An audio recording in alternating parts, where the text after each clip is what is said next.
오늘은 어떻게 해서 이목단 언니가 악귀가 되었고 어떻게 해서 죽게 되었는지, 그리고 악귀의 진짜 이름은 무엇인지 그 충격적인 실체를 밝혀보도록 하겠습니다. 단 해당 내용은 전회차 분석을 통한 개인적인 뇌피셜인 만큼 본방송 내용과는 다를 수 있다는 점 참고 부탁드립니다. 그럼 악귀 구하러 먼저 가보겠습니다. 염혜상 교수는 미술의 이해라는 책을 찾던 도중 1959년 장진중학교 앨범을 손에 넣게 됩니다. 그리고 그 앨범 속에서 악귀의 정체를 알 수 있는 졸업사진을 보게 되죠. 이때 화면에 졸업사진을 찍은 3학년 5반 학생들의 이름이 스쳐 지나갑니다. 그중 가장 의심스러운 이름이 2명 있었는데, 한 사람은 나병이와 같은 성을 가진 나상이었고 다른 사람은 이목단과 같은 이씨 성을 가진 이수양이었죠. 그렇다면 공개된 졸업 앨범 사진 속 인물 중 누가 나상이고 이수양일까요? 일단 해당 영상의 썸네일을 보시면 알겠지만 목에 스카프를 하고 프릴 있는 양말과 구두를 신은 앞줄 왼쪽에서 두 번째 여학생이 나상이인 것 같습니다. 알다시피 장진리 마을은 전부 초가집들이 즐비한 산골 마을이었으니까요. 즉 나병이 동생 정도는 돼야 저런 양말과 구두를 신을 수 있다는 것이죠. 이와 반대로 뒷줄에서 오른쪽 첫 번째 여학생은 나상이와 전혀 다른 분위기를 풍기죠. 그리고 이 여학생 뒤로 덕다리 나무와 보름달을 배경으로 한 그림이 겹쳐 보입니다. 즉 이 여학생이 이목단 언니 이수양일 가능성이 크다는 것이죠. 그리고 이 여학생이 이수양이 맞다고 본 이유는 그 역할을 맡은 배우가 박세연처럼 보였기 때문입니다. 참고로 배우 박세연은 영화 제8일의 밤과 여고괴담에 출연해 섬뜩한 연기를 보여준 적이 있습니다. 특히 제8일의 밤의 한 장면을 보면 악귀 10회에서 염혜상 아버지를 죽이는 장면이나 산영의 그림자 속에서 머리를 풀어 해치고 등장하는 모습들이 악귀와 많이 비슷하다는 느낌을 받았습니다. 그럼 이번에는 이수양이 어떻게 해서 죽게 되었고 악귀가 되었는지 그 실마리를 풀기 위해 지난 10화로 가보겠습니다.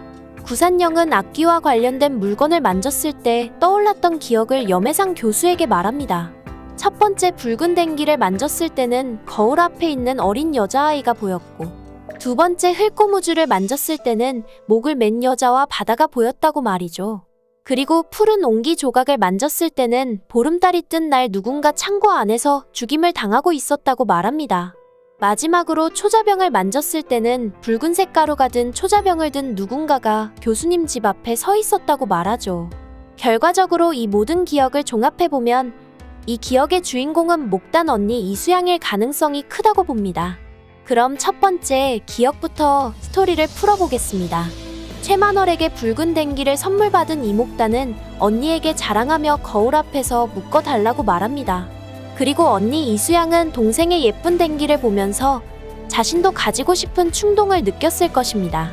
이 때문에 자신도 죽을 때 동생처럼 그 댕기를 꼭 가지고 있었던 것이죠. 참고로 지난 9화에서 악귀로 변한 산영이 홍세와 있을 때 어린아이를 보고 이런 말을 한 적이 있었습니다. 애들은 딱 질색이야. 시끄럽고 손만 많이 가고 지멋대로고 지들이 뭘 갖고 있는지도 모르면서 그래서 억울해. 즉 이 내용을 유추해보면 이목단 언니 이수양은 동생을 싫어했던 것 같습니다. 가족들이 막내인 동생만 예뻐해서 붉은 댕기도 선물해주고 부잣집에 보냈다고 생각한 것이죠. 그 다음 순서상으로는 초자병이 맞을 듯합니다.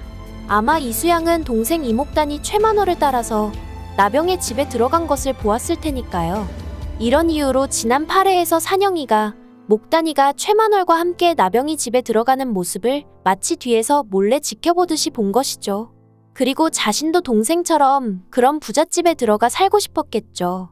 이때 이수양이 친구 나상이에게 동생에 대해 물었을 것입니다. 그리고 나상이는 언니 나병이가 시킨 대로 이수양에게 동생처럼 자기 집으로 들어와 같이 살자고 유혹했겠죠. 최만월이 이목단을 악귀로 만드는데 실패하면서 다른 재물이 필요했을 테니까요.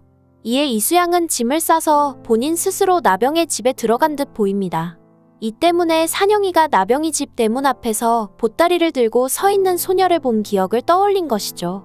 하지만 결국 동생처럼 죽임을 당하고 악귀가 되고 만 것이죠.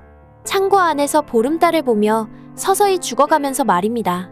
그러고 보면 악귀는 동생에 대한 애착이나 복수는 처음부터 아예 생각조차 없었던 것 같습니다. 만약 진짜 동생 이목단을 아끼고 사랑했다면 나병이를 비롯해 염씨 집안 인간들을 절대 살려두지 않았을 테니까요. 그뿐만 아니라 가끔 악귀가 증오를 발산할 때를 보면 자신이 고통스럽게 죽은 것은 언급해도 억울하게 죽은 동생에 대해서는 단 한 번도 언급하지 않더군요. 이 말은 즉 이목단 언니 이수양이 목단이의 친언니가 아닐 가능성도 있다는 것입니다. 그럼 나병이 동생 나상이는 어떻게 되었을까요? 아마도 악귀에게 죽임당하지 않았을까 싶네요. 즉 나병이가 지금까지 죽지 않고 살아남을 수 있었던 이유 중 하나가 어쩌면 동생 나상이를 희생한 대가일 수도 있으니까요. 이후 나병이는 지난 10화 내용처럼 악귀와 계약을 통해 악귀의 진짜 이름을 발설하지 않는 조건으로 죽음을 피해간 것이죠. 그런데 악귀도 멍청하죠.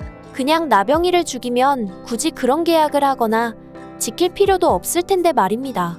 그래서 말인데 어쩌면 이름 말고도 악귀를 막는 결정적인 무언가를 나병이가 또 하나 가지고 있는 게 아닐까 싶네요.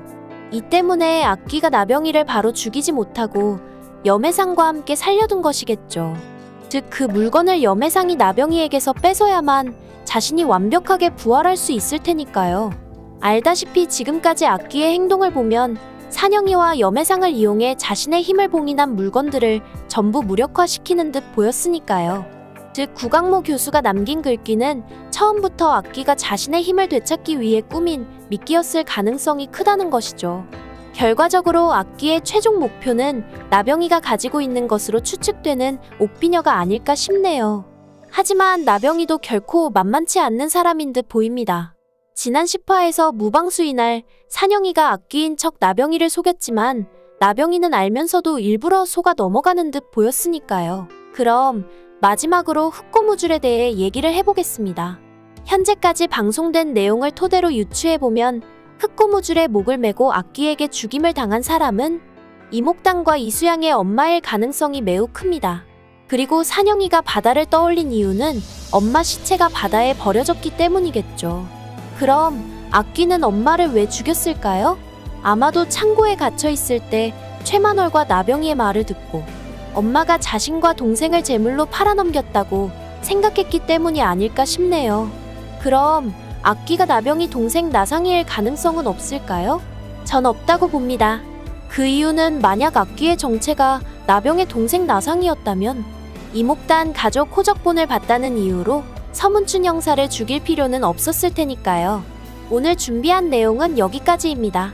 다음 영상에서는 악귀에게 옥비녀가 왜 가장 중요한 물건인지, 그리고 현재 옥비녀가 어디에 있는지 그 내용에 대해 분석해서 알려드리도록 하겠습니다. 구독과 좋아요 부탁드리며 많은 의견과 댓글 남겨주세요. 시청해주셔서 감사합니다.